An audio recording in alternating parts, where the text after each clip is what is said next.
Good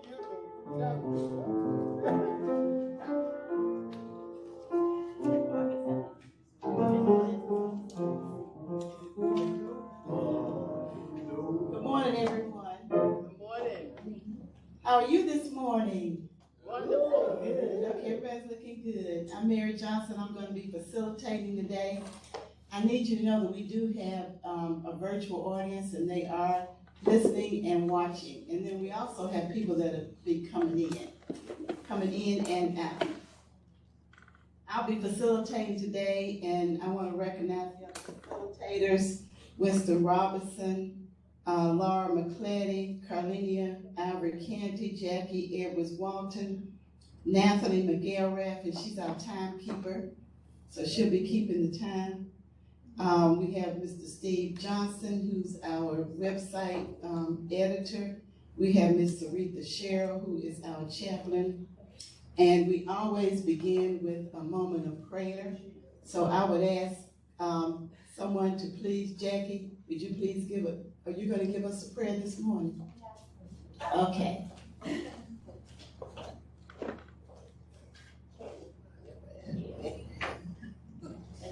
Good morning. Good morning. Let's bow our heads. Heavenly Father, we ask you to bless us today, bless this meeting, bless the words that are spoken, bless the minds that are here, that we be open to the words that are spoken. Thank you for all the blessings that we share. Thank you for our families, our friends. Thank you for this space that we come every Tuesday. Thank you for our country. Thank you for our leaders. Thank you for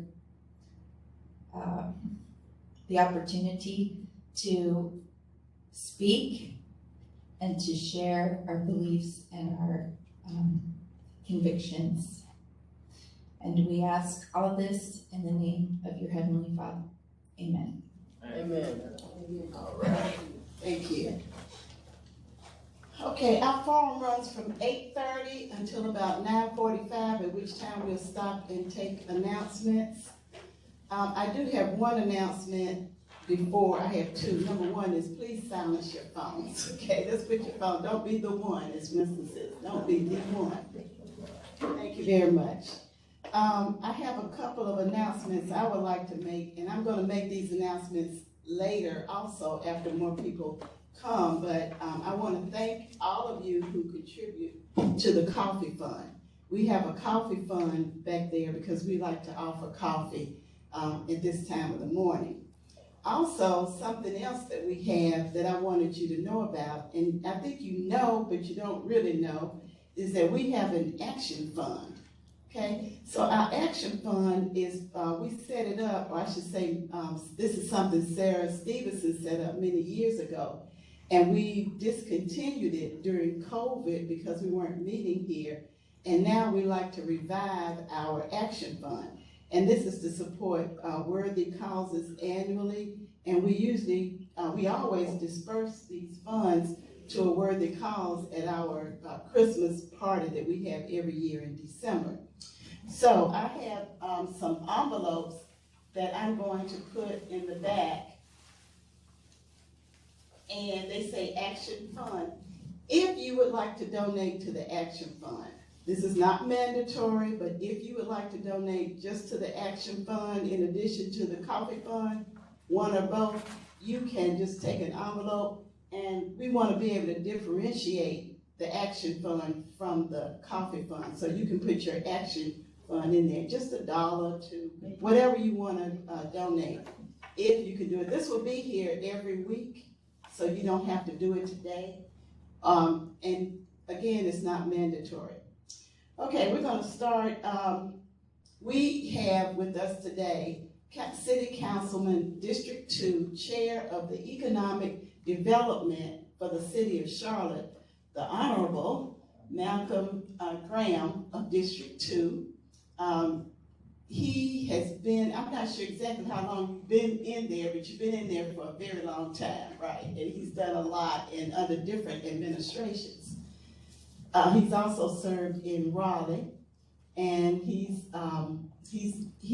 a regular here, bringing us information, always ready to answer, even if he's not the presenter. He's eager to let us know what's happening. But he's here to talk about economic development in Charlotte.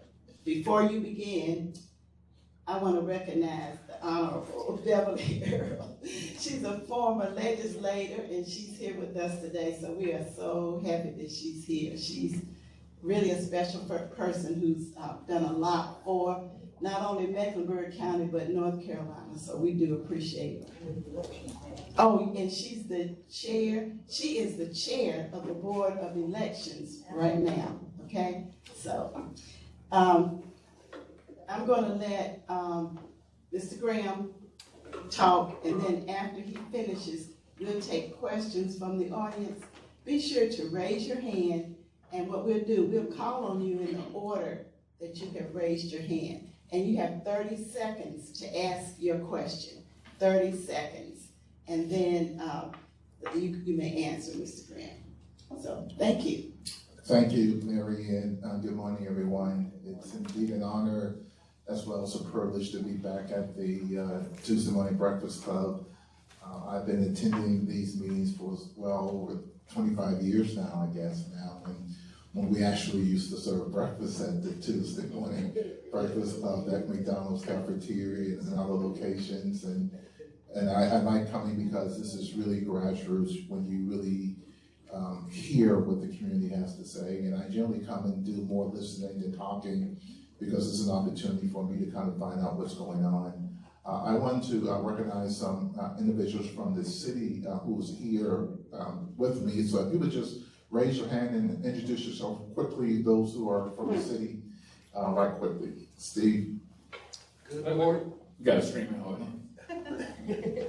Good morning, everyone. I'm Stephen Coker. I'm the Business Inclusion Officer for the Charlotte Business Inclusion Program. It's a pleasure to be here. Thank you, Mr. Graham, for inviting me, and look forward to hearing what the community has to say. Good morning, everyone. My name is Monica Carney Holmes, and I'm the Deputy Planning Director at the City of Charlotte, and I also support the Corridors of Opportunity and have for the past couple of years. Hey, I'm Erin Gillespie, and I'm with the city's Corridors of Opportunity program. So I'm the interim executive manager for that program, working with Monica and team's leadership. Well, thank you for coming in. And if the questions get too hard, I may defer to them. They're the experts in their functional areas, and I'm fortunate for them to be with me this morning. Ken, when I came to Charlotte in 1981 as a freshman at Johnson C. Smith University, on the square was the Eckerd's drugstore, the pawn shop, the Burger King. There was no Valentine. There was no Hornets or Panthers. There was racing and wrestling. Ric Flair and Wahoo McDaniel were the biggest celebrities in town. We called going from Smith to UNC Charlotte, going to the country. Harris Boulevard was a two-lane road, and you could shot a cannon in uptown Charlotte and you wouldn't hit anything at all.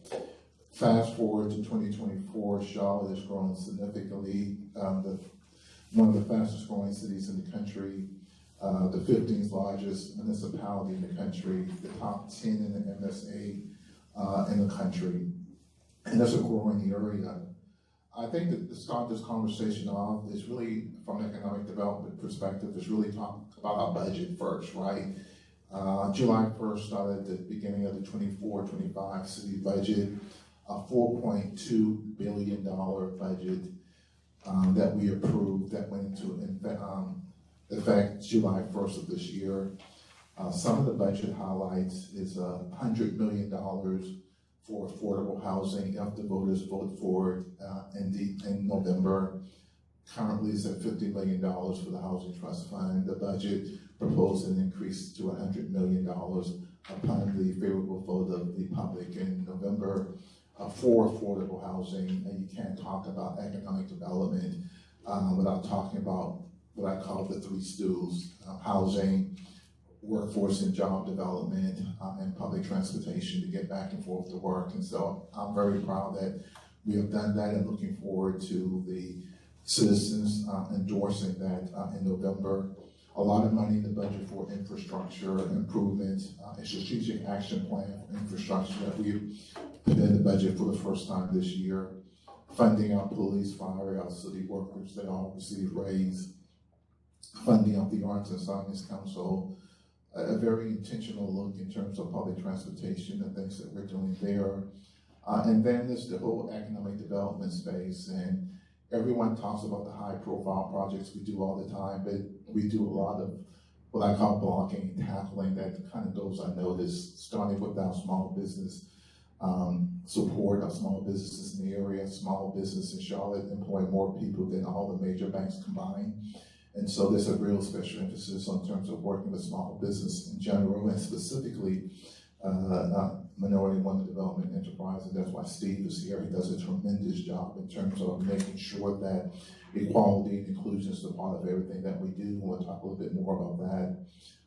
A special emphasis on the economic development is our workforce development, right? Making sure people have a job, a good paying job where they can raise a family, afford to buy a house, and afford to invest in our community. And so that falls under our umbrella as well.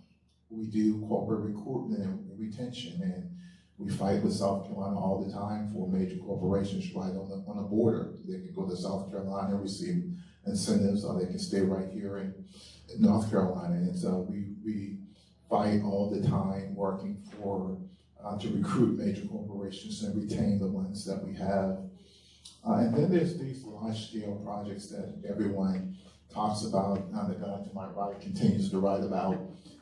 That gets a lot of attention, and rightly so, because we're talking about large amounts of money, no matter where the bucket is coming from. One in particular would be the recently passed $650 million for Bank of America Stadium.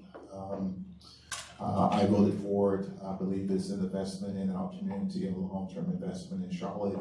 The Economic Development Committee wrestled with that for well over a year and a half, with a number of touch points, 15 in all, 4 executive sessions where we talked specifically about the negotiations, and then we became public in May of this year and made a decision in June to invest $650 million for the renovations of Bank of America Stadium, which includes a 27% minority and women's participation goal, 17% minority, right, and 10% women-owned business. And so we're working really, really hard to ensure that we reach that goal with the Panthers. Not only is the renovation of the stadium itself, but the building of a practice facility off of Cedar Street, wide variety of amenities enhancing the stadiums. It should be known that Bank of America Stadium has a $1.2 billion economic impact per year. That's waiters, waitresses, busboys, bartenders, Uber drivers, valet parkers, ambassadors who are seniors that's working at the facilities, hosting the events, all hotels and small business owners all will get a fair share of the dollars. It should be also noted that we won't be writing Temper Sports a check. The check will be going to the contractors that are doing the work. And so there's a lot of safeguards in place, what I call trusted verifying measures. And I think that's a really, really critical investment that we made. Another investment is Spectrum Arena. We made a $270 million investment last year. We were contractually obligated to do so to enhance the viewing experience at Spectrum Arena. Again, a very large minority and women business participation goal in place. There was recently a article in Black Enterprise featuring Everett, who is one of the minority firms working on the project, the Everett Group. Really, really proud of the work that he's doing and the commitment that he's making there. They also will have a training facility as a part of the upgrade for the Spectrum, so I'm happy about that. There's Eastland, and we will get Eastland done. Yeah, there's applause in the back, right?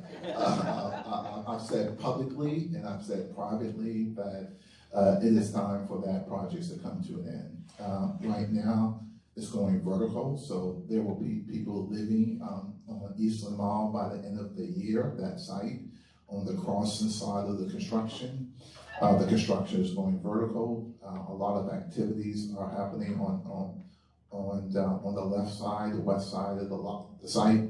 The east side council will be going back in session in August, and that will be one of the first projects that we begin to take a look at. I am ready to get it done. I thank the folks in East Charlotte that's waited long enough, and I think the two developers have come together and have a meeting of the minds that makes sense from my perspective. And obviously, the city's already put aside $20 million for that project. I am committed to do more to ensure that the project is done and gets done right, and have a really, really nice facility there. AAU facility, soccer fields, entertainment, along with the senior housing, the retail there. So another high-profile economic development project. One that many of you may be concerned about is the historic Excelsior's Club. 3 steps forward, 5 steps backwards on that particular project, to be quite honest with you. The city, the Knight Foundation, and others continue to talk to the current owner. I'll just leave it there. We take 3 steps forward and 5 steps backwards, and we end up to be in the same spot. But it's not a project that is not on my radar. We continue to think about it, work on it. You know, it's not a city project where we want to be of help to the developer, but the developer has to help himself too. So that goes there. And so, you know, that in a nutshell is, you know, just an overview. And this is just a high level overview to kind of let folks know that our city is growing, that we can't escape growing pain. I embrace the growth. I don't run away from it. That's why I used the analogy when I first got to Charlotte and where we were as a community versus where we are now. Growth brings growing pains. The 2040 plan I support, I believe in. I think it's the right directions for Charlotte's future. And so all in all, I think there's a healthy debate on council about how fast we're growing, and I think there's some people on council would even want to stop the growth. You can't stop the water from dripping from the faucet, right? And so my goal is to try to control the growth, provide economic incentives and opportunities to be competitive in the region and in the nation. If other cities were not providing incentives to sports teams or major corporations, we wouldn't either. But that's not the case. Everyone is very competitive. Everyone is providing incentives, whether to retain their corporations, to try to get new corporations to come to invest in sports and entertainment. And so Charlotte has to be very competitive.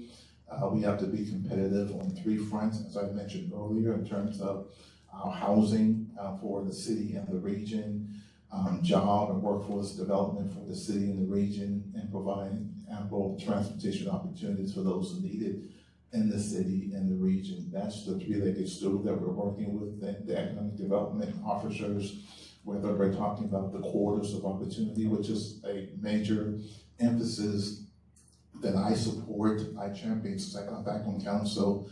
How do we make sure Beatty'sford Road is better, I-85 and Sugar Creek, West Trade Street, and Freedom and Wilkerson, North Ram Street and North Tremont Street, I-85 and Sugar Creek. How do we make sure those areas, towns are competitive, that we receive the resources necessary, that we work for small business owners and enhance the quality of life, that we try to begin to help individuals help themselves on those corridors and protect the communities and the neighborhood leaders who have historically been there.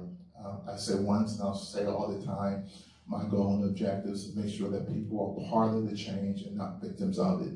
And that's hard to do. It means that we have to work with our county leaders. We have to work with the school board. I'm happy to see the school board chairman is here today, and how the city works with them, and how do we work with George Dunlap and the county commissioners.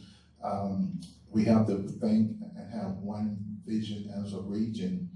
One other major project I didn't talk about that I probably should have mentioned is the Pearl, which is bringing a medical school to Charlotte. If you see now, the building's up. And so it's going to be a huge economic development opportunity for workforce development, public education, health in our community. They're going to build a skyscraper, as I understand, one building every year for the next 10 years. And so that whole metropolitan side of the city of Charlotte is going to change significantly in terms of economic impact, in terms of jobs, economic impact in terms of identifying another specialty industry in Charlotte, like finance, trucking, and now medical education. And so a lot of things are happening in Charlotte, and I just wanted to kind of stop by this morning and bring some of my friends with me and talk and answer any questions that you may have about what we're doing, why we're doing it, and how we could even get better and answer any questions that the members of the public have in reference to it. I want to acknowledge my colleague in the back, Councilwoman Brown. Thank you for being here this morning, who represents District 3, and who's done a great job coming on board thus far and representing her constituents, as well as being an honest broker on the City Council in terms of some of the issues that we're dealing with. But I'll pause at this point and answer any questions that anyone may have, and if I can't answer it, I might call Steve or Monica or Aaron to come up here and sit with me, and we can answer some questions together. Thank you. Thank you so much. That was great. And I did want to recognize Mrs. Stephanie Sneed, the CMS School Board Chair. Raise your hand. She's here with us today. And I know that Councilman Graham did recognize him, but I want to do that. And also Councilwoman Tijuana Brown, District 3. She's here with us. And we have Rocky McGregor, who has moved up and will be with CMS Rocky. Okay, we have Mr. Rocky McGregor here. Thank you very much for CMS. Okay, our first question is, we have Tommy, and then wait a minute, Tommy. Then we have Carlenia, and then Jackie. Okay, those are three. Yeah. You're on the list. Can I do it right? No. Yes. Okay, we have Tommy, Carlenia, and then Jackie, and then I'll call three more. My question is, how, I study Black history, and we are losing territory. And how we can call that progress, I don't know. Like, we used to have 6 to 8 million acres of land in the South, now we have less than 21 million in the whole United States. So how is that progress when America is a capitalist society? Well, I think that, like I said earlier in my statement, I want to make sure that people are part of the change and not victims of it. And certainly I'll use my district as an example, and I'll even bring it closer to home, Batesford Road, which is one of the quarters of opportunities. Our goal and objective is try to stop and help individuals along the way, gentrification. And one way I think we do it, and I think we've been successful in doing it on Batesford Road, is to work with people who look like me. The corner of 5 Point, Diane Ward, an African-American female, owns that retail shop where they eat ice cream, and the right across the street from the Pocket Park. She owns that facility. 4 of the vendors inside her facilities are minority owned. That's right on the corner of 5 Point. We continue to help and support my alma mater, Johnson C. Smith University, through the Mayor's Racial Equity Program, an $80 million investment. We work with Christopher Dennis, an African-American male who owns the 2 properties where the TD Banks and the Chase Bank sits. A number of minority-owned firms are within those developments as well. And so by supporting Christopher Dennis, a black man on the Black Quarter who recruits African Americans to work on those shops is very important. William Hughes has a project that I would love to see William get off the ground on the corner of Baysford Road and Oakline. He owns a lot there, and we've been talking with William for the last year and a half about how do we develop that site and working with him.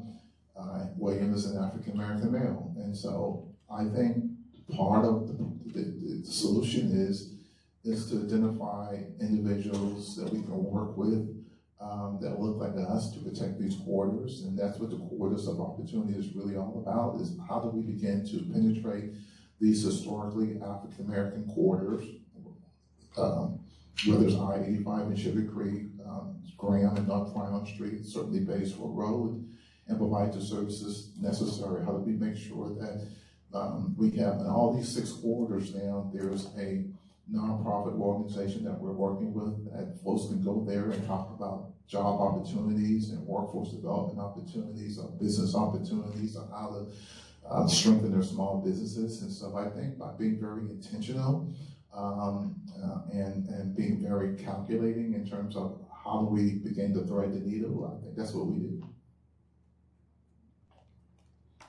Thank you. Carlene. Good morning. Malcolm, thank you. Malcolm and I we've always agreed to agree or disagree, but at this time I want to publicly say thank you. I mean, we've had, like I said, our agreements, our disagreements. Thank you for what you're doing, but I need you to do more. But I want to be there. No, I want to be there to say, what can we as citizens help you do to be more? Because you're not responsible for the uncleanliness of Batesford Road. The citizens are. I look at it, and the Excelsior, it's just taken too long for that to come to fruition. The 311 responses are slow when it comes to things on Batesford Road. And I wish we would be more inclusive. I see those orange seats out there by the library, and it's become beds for the homeless in front of the library.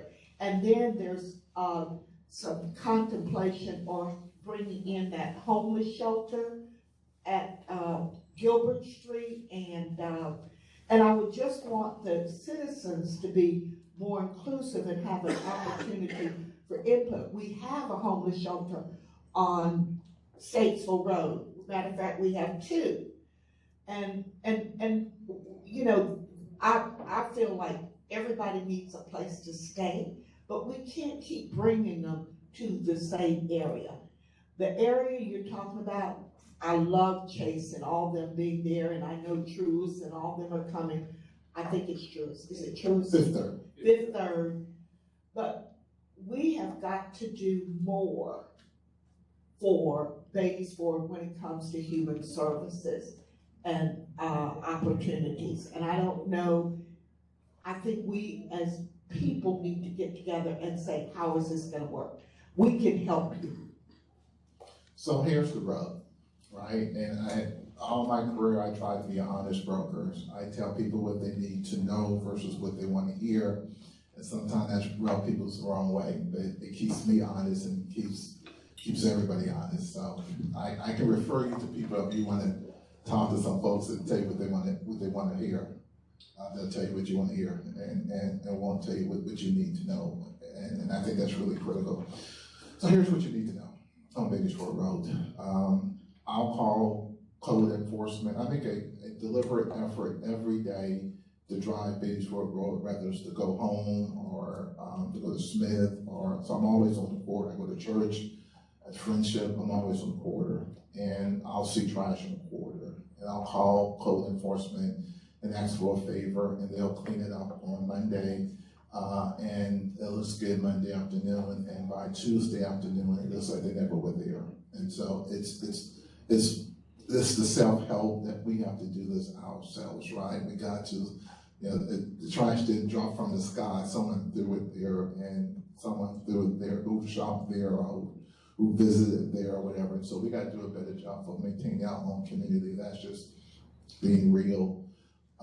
Secondly, there's a push and pull on Batesville Road in terms of the development that people want, and how do you maintain the integrity and the decency and the dignity of people who are suffering from mental illness, substance abuse, other forms of issues that they're dealing with. And from a city perspective, when those departments are county departments, right? Where we don't have those agencies, although we do work with Mecklenburg County to help us provide the wraparound services. CMPD now has a crisis intervention team that we go out there to work with some of these individuals. We continue to address public safety issues, and I can't talk too much about this, but we're really focusing and cracking down on Catherine Simmons, and I'll just leave it there. I mean, we still have too many owners on property on Batesville Road that don't even live in North Carolina, they live somewhere else. And so there's a wide variety of issues that we're dealing with from code enforcement, public safety, and so and trying to protect the dignity of people. So I would get a phone call at 12 o'clock and someone would say, "Thank Malcolm, you're doing a tremendous job. We like what's happening in Batesville Road, blah, blah, blah." I'll get another phone call at 12:10 saying, "Malcolm, you're full of crap, right? You're running people away, you're arresting people." So it's that push and pull, right? And so I just need the community to stand with me, right? If you want change, change is uncomfortable. We're not running people away. I think we need to run people to services, right? Whether it's workforce development, whether it's mental counseling, substance abuse, a better working relationship with Mecklenburg County to provide these wraparound services. And so it's, because one thing is certain, change is not coming, change is here. And so the question is, how do we work through the change, and how do we understand that it's not this community where I came in 1981, right? Now it's 2024, and everything about this community is changing. And so how do we, again, maintain those three-legged stools that I talked about, right? Housing, workforce development, and public transportation to get people back and forth to work, as well as overlaying all of that is a sense of public safety. Thank you, Jackie. Thank you for coming, Malcolm. Can you speak to the tennis project, single room occupancy, and shelter and seating at bus stops? Well, I'll take the easiest one first, which is probably the most disappointing one, which is the tennis project that we went through last year. Did everyone see the tennis match between Coco Golf and Emma Navarro? Emma's father is the guy that was trying to bring the tournament to Charlotte last year, Emma Navarro, Ben Navarro, and I know Ben well enough. As a matter of fact, I just saw him 2 weeks in Charleston, 3 weeks ago, probably in Charleston. Certainly I was disappointed that they chose Cincinnati, but here's the things about economic development that I learned. Time kills deals. And they presented that opportunity to us in January. A wide variety of things happened from January to October, when they finally said we're staying in Cincinnati. One, we gotta find one vision for this community. It cannot be a city vision and a county vision. Our vision for that tournament was significantly different from the county's version of what they wanted to do, which meant that when they came to town, not only did they have to negotiate with the city, who was really enthusiastic about it, they also had to negotiate with the county, and the county had a different lens, right? And the same thing happened with the Pearl. Atrium had to negotiate with the city, they had to negotiate with the county. Same thing when we're dealing with uptown conversions, right? There's a lot of empty office building in uptown. Skyline looks great, but there are a lot of empty office buildings in uptown Charlotte. And so when developers come to us, they have to negotiate with the city, then they have to negotiate with the county, different perspectives. And so I think we lost that deal because it took too long to get it done. We didn't have a singular vision from a city perspective. The county couldn't count to 40 million. And the state didn't pass their budget until October when it was supposed to be passed in June. And it gave Cincinnati 6 months to copy our playbook. And that's what happened on that perspective. SRO housing. The city has increased the housing bond referendum from $50 to $100 million in this November ballot. So hopefully everyone will go out and support the housing bonds in November. This gives us an opportunity to program, if the voter says yes, $100 million for the Housing Trust Fund. Housing Trust Fund has been in existence for 20 years. It's really time for us to kind of take a look at it and be more creative, and focusing on home ownership, focusing on the continuum of housing, starting with shelter housing to SRO housing, which is single room occupancy with a wide variety of wraparound service. How do we support 30% of the AMI, 50%, 80%, right? And so the Housing Committee now, under the leadership of Ms. Wallington, is looking at programming $100 million. So when the voters go to the polls in November, they know exactly what they're voting for. That should be coming out sometime in August when we get back from our recess. And I look forward to being really, really innovative. For an example, this side of town can certainly support container homes, tiny homes. How do we get people in homes quicker? If they go through a traditional developer and the council approves it, it takes about 18 to 24 months before, from conception to funding from the city, funding from the state, construction of the facility to the grand opening. It's about 18 to 24 months.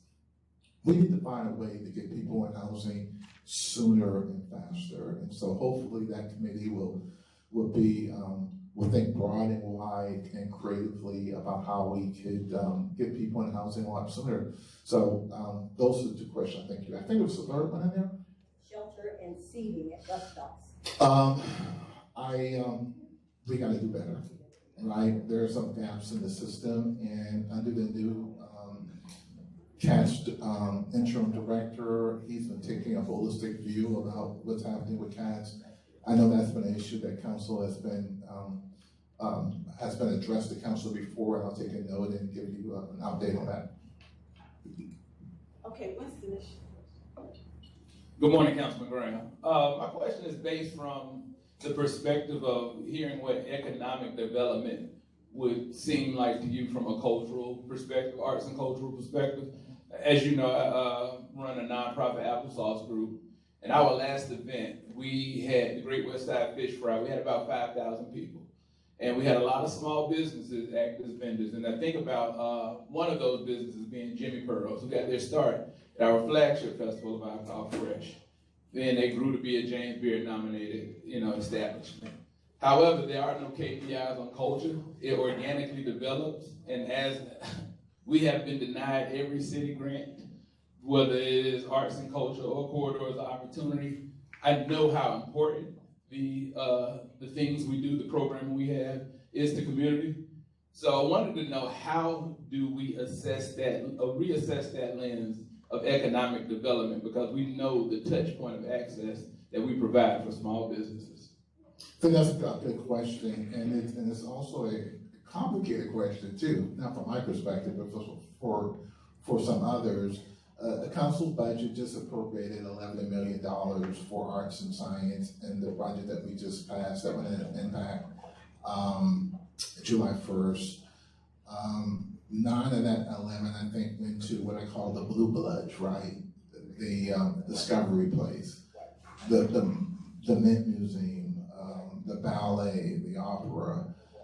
They have a new format now that they're going through that I still don't understand or kind of agree with now that the arts and science is going underneath the Foundations for the Carolinas.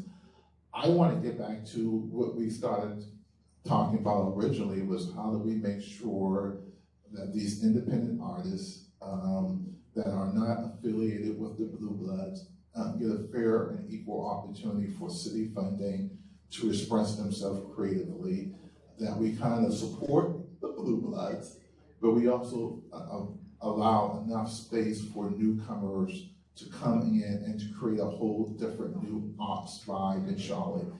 All the arts in Charlotte doesn't have to be in uptown. Art can be in NODA and University City, throughout the city. And I think there needs to be a lot more investment in individual artists.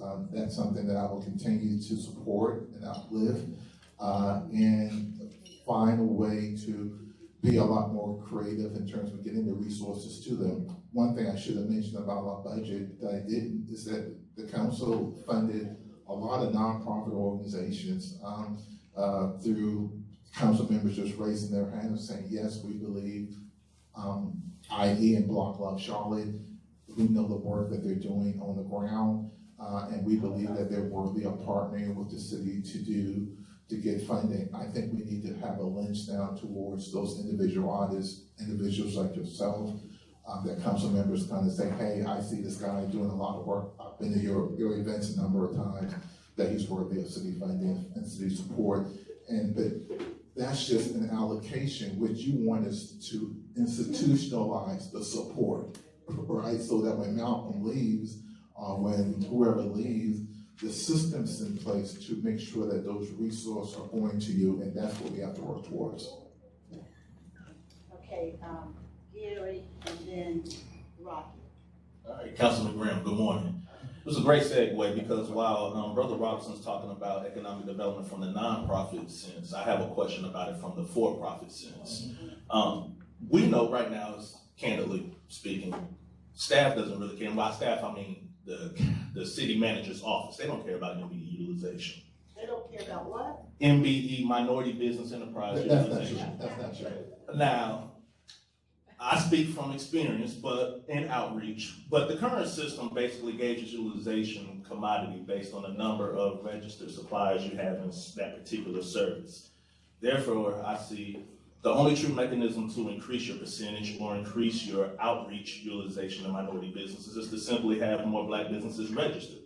If we only have 40 plumbers registered that are Black owned in the city's database, the city can only go off that percentage based on that 40. So if we have 100, now the outreach can increase. What specific efforts are economic development or CBI creating to see that there's an increase in utilization of Black businesses? We have somebody here that answer that question. Yeah, I see Mr. Coker. Yeah. I was going to turn to Mike, but you might want to come up for this one. All right. Because I really want to pitch back on that just a little bit, my friend, just a little bit. And I am a Black-owned business that's reached out to the city manager's office on a number of occasions and have that reach to have received a response. All right, so I'll start and then I'll let Steve back clean up. I think there is a commitment for the utilization of minority and women's business, not only at the manager's office and his direct reports, but on the city council.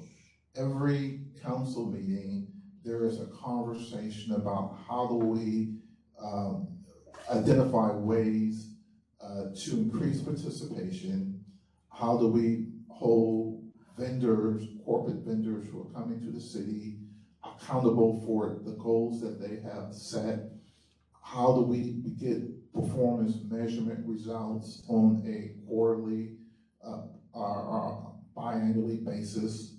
How do we kind of fact check what people are doing? So I disagree that there isn't a commitment at the manager's level. I think there is, because the manager is hearing directly from us, but our expectations are. And at the end of the day, he hears us and he's working towards that. And I'm going to pivot to Steve and have Steve just talk about his office and what he's doing and respond to the technical side of your question. All right, well, again, Stephen Coker, I hear your question. I hear the word commitment, and, you know, before I started this job 4 years ago, that was one of the questions I had. You get to the point of, you know, do you have any questions for us? I can tell you without question, hands down, major commitment from the city manager, Marcus Jones. Of course, it has to be more than that. Super major commitment from city council. They hold us accountable. They hold us tasks every year. Since I've been here, we present an annual report. And every year since I've come here, our numbers are increasing, particularly with Black and brown people. You know, there are gaps. You talk about the number of certified firms. We do base the goals that we set on the availability. And so we have a major concerted effort as far as outreach and engagement. Just last November, I hired a outreach and engagement staff member. He's doing an amazing job. We talk about the big money projects that we all the time hear about, whether it's Spectrum, Bank of America, but there literally is hundreds of millions of dollars that the city spent. And our job is to get out there, find folks like yourselves and others who do the work. You know, more times than not, it has to be a bid situation. If it's a low bid situation, then we work with the firms, even if they don't win, through our capacity building measures, contractor development program. We're starting something called CDI University. How many times have you sat in a class and you get through the class and it doesn't get you any closer to contract? Well, that's going to change because education should matter. We have so much going on in the way of networking events and connecting you to those who can get you close to a contract. We all hear the concept of the phrase, knowledge is power. Well, it's a little bit more than that. It's connecting you to the right sources that's going to get you a contract. I would say to you, and anyone who else is in business, I want you to be in touch with my office because we got to get to know you. You got to get to understand how can we support your business, not just through contracting, but helping your business grow, helping your business get to a point where you can purchase more equipment. We have resources in place as far as capital, legal. All of this has happened in the last 2 to 3 years. You know, when you look at it outside and don't understand what's going on inside, we got to get you to the point where you understand. I'm sorry, Mr. Coker. I served on your board, your CDI board, prior to you arriving. Tasha is a close friend of mine. Okay. I'm very familiar with your inner workings and the things you do on a day-to-day basis. But no, I appreciate that. Wait a minute now, we don't go back and forth here. Yeah, but, and again, I'll close. Listen, the commitment is going to rest with the council. And if Councilmember Wallington was here, she would vehemently disagree because she's every meeting. She's asking the right questions. Councilmember Mayfield, Councilmember Brown, I mean, so the commitment is there. It's hard, right? I've done this work professionally. Everybody knows me as the elected official, but I do have a real job too. And I serve as Vice President for Minority Business Development at Bank of America for a number of years, 10 years as the Executive Director for the Carolinas Minority Supply Development Council. I ran a school bond campaign for Bovis Lindley's for minority participation, so I get it, right? And I get the shortcomings of our program, but I also know the resources that we're putting into it. I know the commitment that Steve brings to the table. I know the commitment that the manager brings to it. I know when we sit down and we evaluate the manager on a yearly basis, that's a performance measurement item for him. I know the commitments that we put in place for Bank of America Stadium, the Pearl, Spectrum Arena, and others. And so the commitment is there. And so what we now need is additional capacity, right? And so we need vendors. We need our best and brightest to think creatively and out of the box. I'm having lunch. I'm actually not lunch. I'm wherever. Donovan Everett? Yeah, Donovan is doing a significant job on Spectrum Arena, so I'm actually going with him on Friday Because I want to see our dollars at work. I want to see the construction workers. I want to see what they're doing at Spectrum Arena. I want to see what he's doing as a major provider of the expertise there. And so I get it too. And I think the council gets it. If you're looking for people, I know where about 5,000 will be on September 21st. Wait a minute, we have Rocky, Shay, Carrie, and this young man right here. And I will say that we have 12 people, and I really, because of the depth of these questions, I have you understand, I just called out the next 4, but I have an additional 12 people. Because of the length of time that we have and the depth of these questions that you're asking, I don't feel like we're gonna get to everybody. So I'm not gonna take any more hands. I'm gonna try to get through this group. If you keep your question, and let it be a question and not a commentary to 30 seconds, and if you all can answer it, I know that you can't answer in 1 minute. I know you can't do it, but do the best you can, and these questions require more, I know. And you can always email Councilman Graham too. Okay, so we go with Rocky. Thank you, Councilman Graham. And my question is more so centered around, as you talked about ensuring the safeguards around ensuring that the tax dollars, I think you gave the example of Panther Stadium, $650 million, that's not a check we're writing to them, but to the community. How do we make sure, if you could talk a little bit more about those safeguards, if you could talk a little bit more about the outcomes and how we can view that from a make it plain standpoint. I think part of what we're doing now, going back to the Panthers, is what we voted for in late June was the framework, the particulars of the deal. Now, over the next 45 days, we're actually putting the contract language together, and that's where the trust but verification part for me is coming in. The city attorney, our outside counsel, we're dotting every I, crossing every T.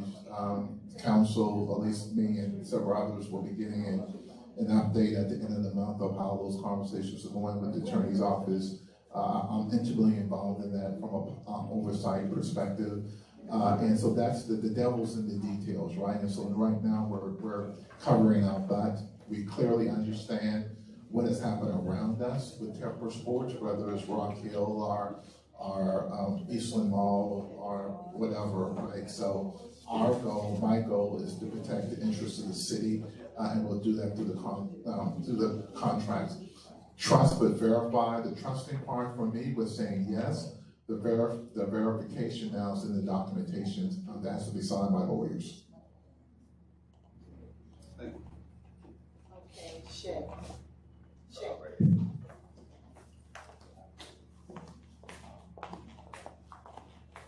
And then Carrie.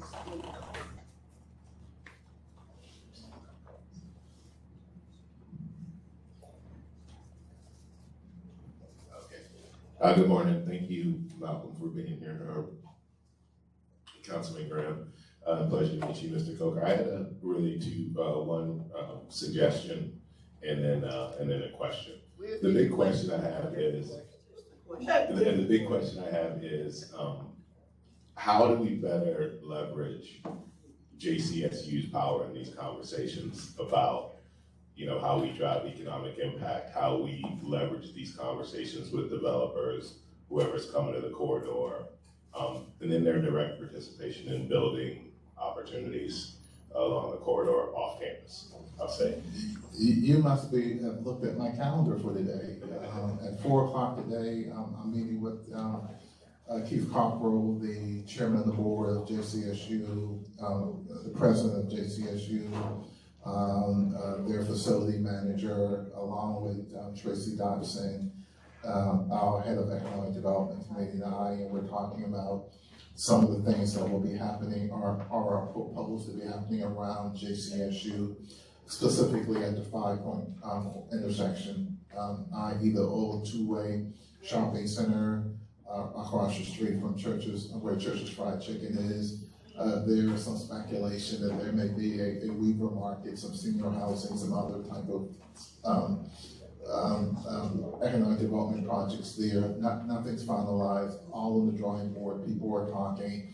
And so this afternoon, we want to make sure that one, Johnson C. Smith University knows what is happening around them and their proximity.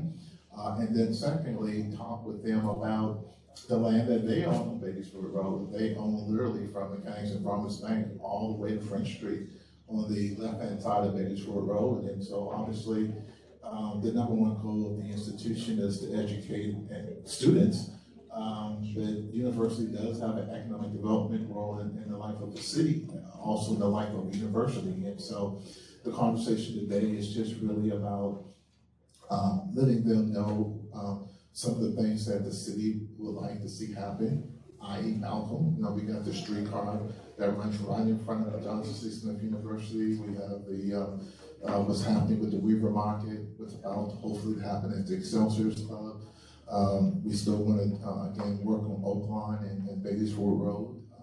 Smith is a part of the Mayor's Racial Equity Program. They have $80 million for student upgrading facility. I understand that they're expecting a huge freshman class this fall, which is going to be great for the university. And so, and the football team is pretty good this year too, I hear. So they'll be going to Alabama playing in a major classic in August. And so my goal is to ensure that President Clinlock, who is my homegirl from Charleston, is aware of what we're doing, and that they have a seat at the table, right? And not only do they have a seat at the table, they also bring some resources too, right? Because it's self-help, you gotta help yourself too, but certainly that they need to be aware of what's happening in their close proximity around them, because as I said earlier today, the community is not changing, the community has changed. How do we make sure that Johnson C. Smith, as well as other neighborhoods along the corridor, is a part of the change and they're not victims of it? And I think the new board that they have in place and the new president clearly understands that and get it. So we'll be meeting with them actually this afternoon. Thank you. Thank you. My question is with respect to Three Sisters Market, which is the proposed, anyway, from what I understand, co-op, next to the West Boulevard Library. There's been a sign there for a long time, and my last I heard was that everything was ready to go, but they're waiting on some funding from the city. Three Sisters Market by the library. West Boulevard. Okay. Councilmember Brown, you want to take that for me? Yeah, I'll take it for you. Thank you, ma'am. I'll take anything. You know that I've seen Three Sisters Market, they are in, I mean, y'all know how I am. The funding for them, we got to meet with them next week to talk about how we're going to move that forward. So I want to keep this subject where it is. This is economic development. I do have questions from that, but I'm saying from a perspective of Malcolm Graham. My district, I'll talk to you about it. I don't mind talking to you about what we have going with them. We have a meeting with West Boulevard Corridor, and I don't want to speak without having that meeting first. I'll be more than happy to invite you to the table is what I'm saying. If you'd like to come, I'll give you my information. Would you like to come? It's gonna be next Thursday. We're in recess, but we're not in recess. Well, I'll tell you what, we'll put that on, we'll put that on. I mean, we're in recess, but we're not in recess. Can we put that on the website? We can, but I want to also say that mental health is important for us as well. Okay. So when we have a recess, we like to be in recess because it's a lot, right? So again, we have a meeting coming up with West Boulevard Corridor. I have 147 emails. I'll be more than happy to include her in the meeting. Okay. But I want to stay on subject since I have the mic. And just send that announcement about the meeting to Steve so that he can. I'll be more than happy to do that. Again, I have 147 emails that I have to go through while I'm on recess. Okay, thank you. Okay. We have this young man right here. It's a question. Okay. The food insecurity is one of those things that We have a meeting coming up. yeah, the city. I don't want to speak for the majority. Yeah, the city, the county, everyone kind of gets it. And I know the Porter's team has been working on that as well, and certainly under the leadership of Councilmember Brown, but food insecurity, is something that we get. But she wants to know specifically what we're doing with that project. Yeah, I think. And we're having a Next meeting question. about. Next question, General. Yeah, we understand. We definitely understand. They don't understand, but I'm gonna make sure they understand before I leave. We stop at 10 o'clock, so we'd like to move on. Yeah. Okay, we have a question right here. We're gonna get to this question. I'm gonna try and not follow or change the direction just a little bit. I'm Desmond Wigan, by the way. I am a technology owner. I run Battery Exchange, and so I'm always going to look at the lens of technology, innovation, how we're bringing that to the city. I'm trying to be an advocate for the city of Charlotte. Go ahead, getting to my question. Oftentimes you guys have talked about solving problems in the community, whether it be access to information, resources, services. Many times my colleagues that are entrepreneurs are looking to solve these problems, but we hear the narratives of, like Gary, we haven't seen tangible individuals that have been able to land deals with the city of Charlotte. And so I just want to know how you're trying to think differently to engage these younger entrepreneurs or individuals in an innovation sense to actually figure out the problems that are there to be solved and how we can bring solutions to do that. And for context, he just introduced Kamala Harris. Was that 2 weeks ago? It's a big deal. I like him, but that sure's giving me a headache, but that's fine. It's a beautiful shirt. That's a beautiful shirt.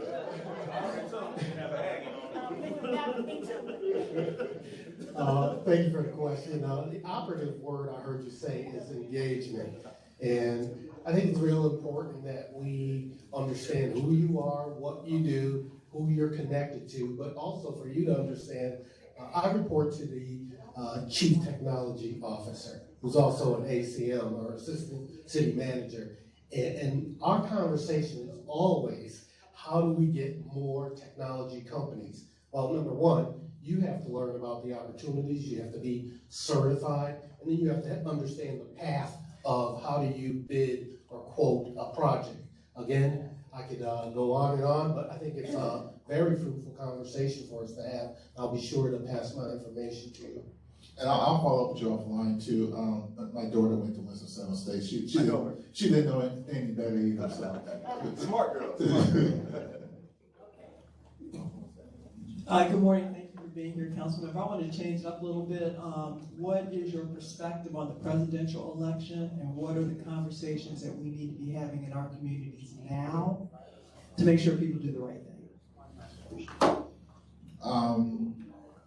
I'm concerned about our nation's future for my grandson. I'm a political junkie. I love politics. I can remember as a little boy watching the Watergate hearings. And I've never seen the country so divided in my life. I think the death of my sister and 9 others in Charleston is directly related to what we're seeing. The death of those 9 individuals in Buffalo is directly related to what we're seeing. January 6th is directly related to what we're seeing. This project 2025. It's scary, right? I convicted felon 34 times, twice impeached, who literally lies every time he opens his mouth. Big brother. And yet he's winning. I'm really, really concerned that we have numbers and we don't vote. Thank you. And if the election was held today, he would win. And that scares me. It scares me for my grandson. It scares me for individual rights and freedoms. It scares me for my daughter, your granddaughters, and what they do with their bodies, not my business, between their God and their doctor and close family members. I'm concerned about civil rights.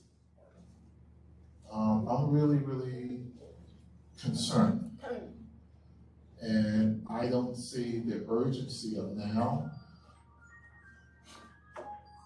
You know, the president picked the wrong night to have a bad night. And I would rather pick that guy any day of the week than the alternative. Thank you, Chief. And so we got work to do in less than 50, 60 days. And maybe people start paying attention after Labor Day, I'm not sure. But they are telling you what they are going to do. It's not even under the table anymore. It's not even a dog whistle anymore. You know, one thing that Dylan Roof said, we need to tell him. yeah, is that he wanted to start a race war. And I often ask myself the question, has the war started and we just didn't realize it? That's right. When did it end? That's right. Okay, we have, Tijuana is next, and then Natalie. All right, good morning. Thank you so much, colleague, Councilman Graham and Steve. It's hard work to do the work that you're doing. With me, I want to go back to, there was a question that was asked to me, one of my constituents saying, how do we continue to justify economic development using public dollars and close meetings for months, then only allow a matter of days to express their concerns? And you and I were on opposite ends of the scale with the voting for the Panthers. Say not that I don't love the Panthers, been here my entire life. I heard you say you came here in 81. I've been here since 71, the day that I was born. So I voted no because of this reason, because of the transparency for me and the constituents that had that information. So we can discuss that. We had just a very, very long time where there's been dialogue, where it's been going on behind the scenes, but the public didn't know that. And so they were only voting based off of what they saw in just that little bit of time. So I honor the time. Well, I think the 4 weeks that we had, the council had 15 touch points throughout the last year. Some were in the executive session, some were open meetings when it became public. And I go back to what I said about BMOP and why we lost the tennis tournament, which was time kills deals. And we had 4 weeks probably to really digest what we've been talking about as a council for almost a year. And we had public input through our public comments, we had the website. And I just felt from that perspective, the council needed to make a decision, yes or no. Do you want to do it or you don't? And I'm not sure waiting 60 days, 90 days, or 120 days would have changed the scenario any. It was about, do you want the Panthers in town, and do you want to continue to support $1.2 billion of economic impact? Do you want to support minority contractors, 27% participation goals, and do you want to keep the team in Charlotte?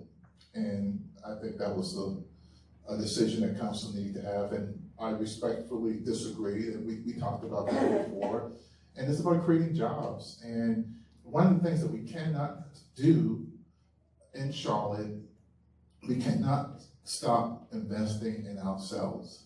We have to invest in Charlotte, and even the investment in the arena, from my perspective, not only was it an investment in the construction of the facility or the renovation of it, but also an investment in Uptown Charlotte, which desperately needed a shot in the arm, because based on COVID, folks aren't coming to town anymore for banking meetings and conferences, etc. So now we're a Thursday through Saturday type of town where folks are coming for sports and entertainment at the Blumenthal or Spectrum or the baseball stadium or Panthers Bank of America facility, which is feeding the restaurants, feeding the hotels, and feeding those individuals who work there. So I think that was the appropriate decision. I thought the amount of time was appropriate.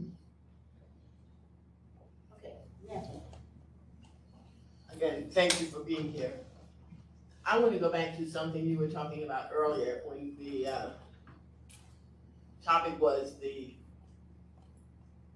condition of the streets along Davieswood Corridor, Statesville Avenue, and so forth, which is where I live, and it's your district.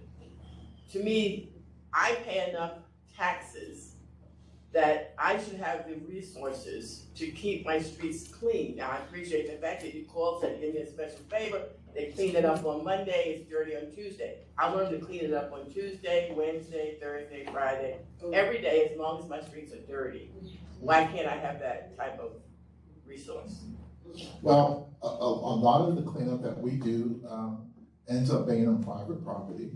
That's not public right away that we go and clean up. And again, I think that the men and women who work in sanitation are really working really hard. And I get it, I understand it, I respect what you're saying, that you want to return on your investment for your tax dollars and keeping your city clean, planting the flowers around the roadway. That should be a constant, and I agree with you. Question was, why can't I have it? I think we're working our best to deliver it. Good morning, everyone, and thank you so much for taking the time to ask and honor these questions. I have a question. I know that a lot of times these are theme-based and even past-based conversations that we're having. I love what the sister mentioned there about given this coming election. And I wonder if you have a plan or if there are meetings happening where, let's say, an alternative discussion is being had rather than continuing to work with a system that is perpetuating our demise clearly, or certainly not operating in the interests of the people, yet we must maintain it while we have it. Still, I wonder, and here's my question, where are the conversations being had and held where we're discussing in the chess game of life what other possibilities we might have and we might activate towards our thriving? That's my question. Get it. From an electoral perspective? I'm talking about from a real perspective. We're all in this room in a position of power, no matter what your elected official statement is. And all of us have the capacity to ponder the question, how might we thrive?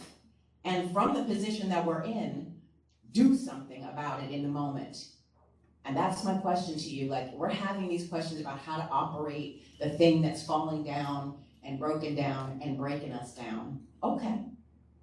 I just want to know who among us and how might we have a different conversation on the side of the table where we operationalize thriving. And if we haven't had that conversation yet and don't have a place for it, I'm requesting that we have one, that we create one moving forward. Okay, can you be specific when you say thriving? Yes. Tell us what the problem is. Okay. So what the problem is that we have 12 sectors of our society that are systematically in place for our dismantling. We can either go inside each of those 12 systems, like the healthcare system, the economic system, education system. You can look up on thrive.com and see the 12 things, and you see that that's how our society's running. Okay. Hold on, specifically. I'm going to interrupt you for a minute, okay? Because I understand what you're saying, but this is not, they came to talk about economic development. And so, why don't you sit down and we will have that as a topic. We can put money and time and energy towards our thriving, just like in this room right now. I get it, we get it, okay? So we need to, this young man right here has a question, unless you want to say something. No, you don't want to say anything. Go without interest. Yeah, okay, go ahead. Hit the microphone, sir. Since the majority of Charlotteans or Charlotte residents spend a significant amount of money on transportation, I just wonder if you could give an update on the gold line, the red line proposal, especially as it applies to economic development. Yeah, the gold line preliminary engineering, which is to move forward with the streetcar from French Street to Rosa Park, is still in preliminary engineering design. It was a $4.8 million project. I think there should be some public meetings relatively soon. Already had? I'm not sure. Yeah, public meetings. I think it had already occurred and or will be occurring this fall for the red line. It is an unbudgeted item in the budget. So while the preliminary engineering design is done, there's no money to move forward with it. There's a lot of hope that that will be paid for through the 1 cent sales tax if it's approved by the voters. And right now, we're a year away from that. Yes. So, but for the gold line, that's. Wait a minute, we don't go back and forth. I hope that. And then the red line coming from Davidson. I'm asking for a vote. And the red line coming from Davidson, Norfolk Southern has been extremely helpful. That's going forward. There's been a hiccup where some of the other towns where the city buys the right of way in their towns, there's legislation now that those city councils, county commissions has to approve the transaction as well. And so we're cautiously optimistic that we're going to get this thing together. I think, did they go home already, the legislators? Yes, right. And they did not approve the. They're not done. No, that they are out. They're coming back. They're coming back and after the election, right? Before. Okay, so here's the punchline. It hadn't been submitted and it hadn't been voted on yet. Okay. And they went home. Okay, Winston is next, but do we have anyone else? We do have a few more minutes. And so, right here with the orange shirt. Okay, so you go, Winston, with yours, and then you're next. And Darnell. Oh, and Darnell, then Darnell. I have an amount. Then We're we gonna- have a question. I didn't see that. My question, Councilman Graham, is about the both the Spectrum Arena package and the Bank of America Stadium package. Wanted to know if outcomes for usage were ever considered. If I'm not mistaken, I believe Bank of America only had Beyonce. It was the 2023 was the only kind of black-centric act to engage Bank of America Stadium. But even if I'm wrong, it's notoriously empty throughout the year after football season. Is there an opportunity for more engagement for, even if you're not going to fill up the 65,000 seats, an opportunity for community engagement in the stadium with this package for both Spectrum and Bank of America? Bank of America went from 8 events to well over 45 events per year. That's Charlotte FC, NFL football, concerts of a wide variety, as well as bowl games and community events. So they've really increased the number of activities there. There also has been in our package that we just recently approved, community benefits that calls for more community engagement events at both the facility as well as the practice facility once it's built. Same for Spectrum Arena, a lot more community engagement and utilization of the practice facility once it's built. Thank you for being here, Councilman Graham. My question is related to the businesses that you bring in. Homelessness and the school system are two big things taxpayers are paying for now. When you bring in new companies, is there any conversations about those two buckets helping out, how they can be a part of the community and helping the community? Yeah, part of when we recruit major corporations, they take a look at us, we take a look at them, and we offer them a wide variety of community engagement activities. If they were to come, they can participate within. Part of with the corporate community, those who are already here, is their investment in the homeless strategy called A Home for All. Spent about a year with a citywide task force looking at homelessness under the umbrella of the United Way now. So this is a concentrated effort for major corporations to work with the city and the county, all addressing the issues related to homelessness in our community. And when corporations come to town, We always put their senior executives and to work in the community and try to find where their passion spots are. Some are homelessness, some is public education, others may be something else, but they also bring their passion projects to town, and they also try to fit in terms of the strategic direction that the city is going into. Obviously, what we're focusing on now, from my perspective, is homelessness, public safety in Uptown Charlotte, and how do we prevent youth violence and crime in Charlotte. Thank you. Okay, Darnell, Yes. Ivory, and then Tommy's gonna wrap it up. My question, I live right behind Johnson C. Smith University, and the exits, Trade Street, going on to 77, 85, I've noticed that what's being done by the city, these large, big rig trucks are parking now on those exits. And then the other question is, when there are major accidents, the wreckers take the car, but they leave the fenders and all the other parts. Is there some kind of clause or law that they can't take those other pieces because they remain out there? The other piece is, when the city does its construction work, they do not complete the job, and there are those white and orange containers that remain, the bottoms of those containers, the signs that said road closed. So my question is, what is the follow-up to any and all of these things that has to do with the appearance of our neighborhood? Very good question. I'll start with the first question first. There's a comprehensive internal team working towards illegal parking of 18-wheelers throughout the city. It's a problem that has caught my attention almost a year ago, as well as Councilmember Johnson's attention.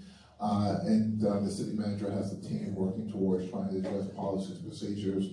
We now have code enforcement officers now working on the weekends when most of the trucks are parked, and we're ticketing them. I want to find a way where we can boot them as well, because it's a public safety issue, and it's just ugly looking, right, all over our city on the weekends.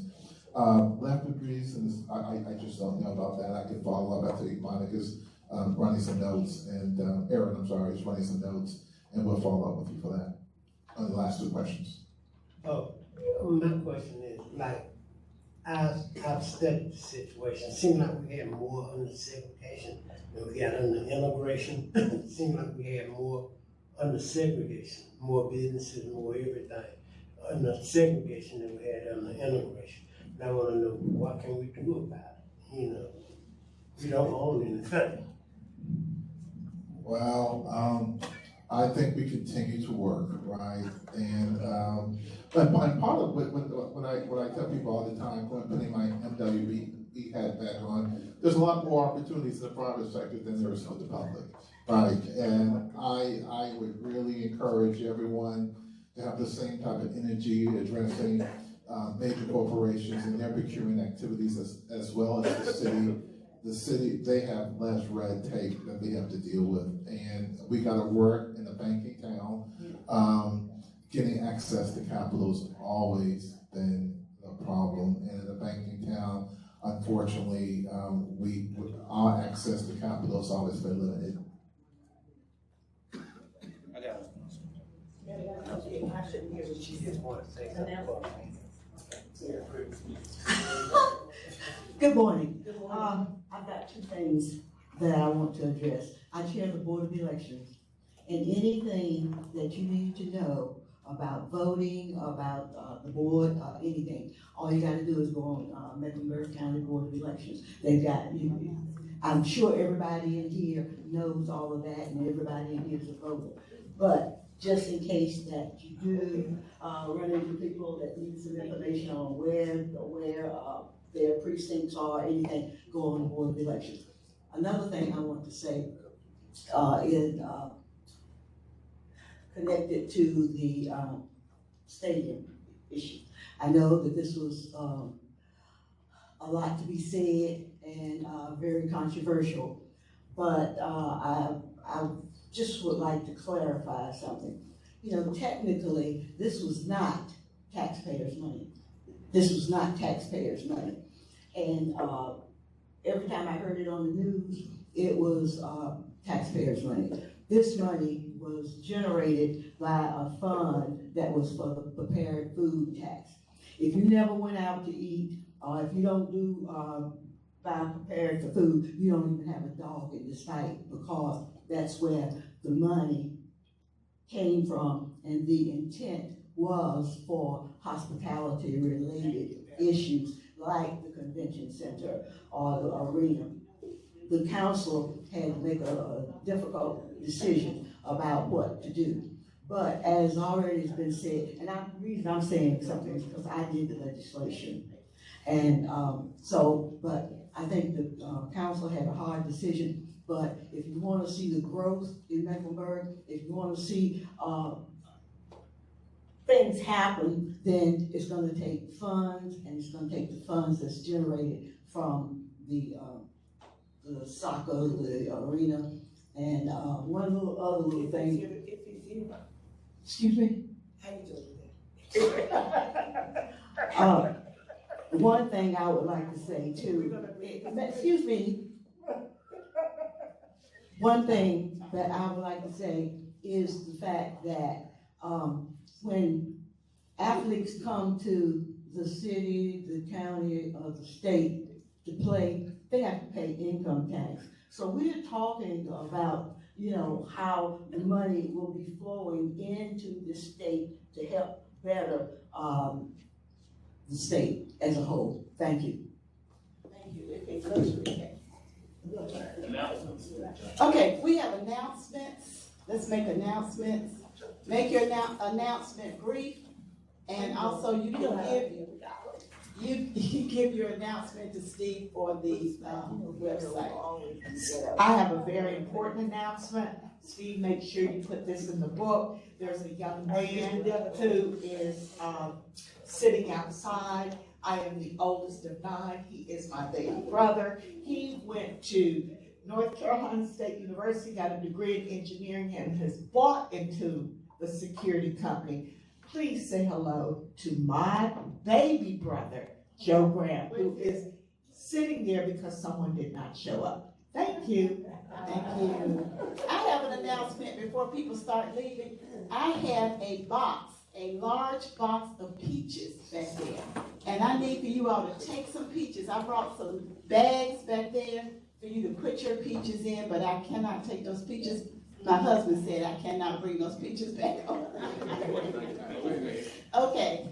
Hey everybody, I'm Jay Hill with the Brain Script Agency. 2 events I want to tell everyone about. Next week, we are attacking social capital in the city of Charlotte by creating the Power Mixer, which is on July 17th from 6 to 9 p.m. inside Camp North End at Junior Achievement. Free event for everyone to come. Next thing, we talked about Babies Ford Road. So I support and work with the Doobie Shop, which is in your district, Councilmember Graham. And we're doing a LaSalle Street cleanup day. She has adopted LaSalle Street, and so that will be on July 25th. The evening of, it'll be from 5 p.m. to 8 p.m. So I'll send that to you guys, and we can post that, and anyone that can come help, we'd love it. Thanks. Anyone else? 20 seconds. All right. Okay, yes, vote. Okay, let's thank Councilman Graham for coming. It's been wonderful. You really brought the people in here today. You know that. But anyway, we really do appreciate him coming. He is a regular, but we appreciate it when he is at the table. Okay? Thank you very much. Get some peaches, please. Get some peaches. Thank you.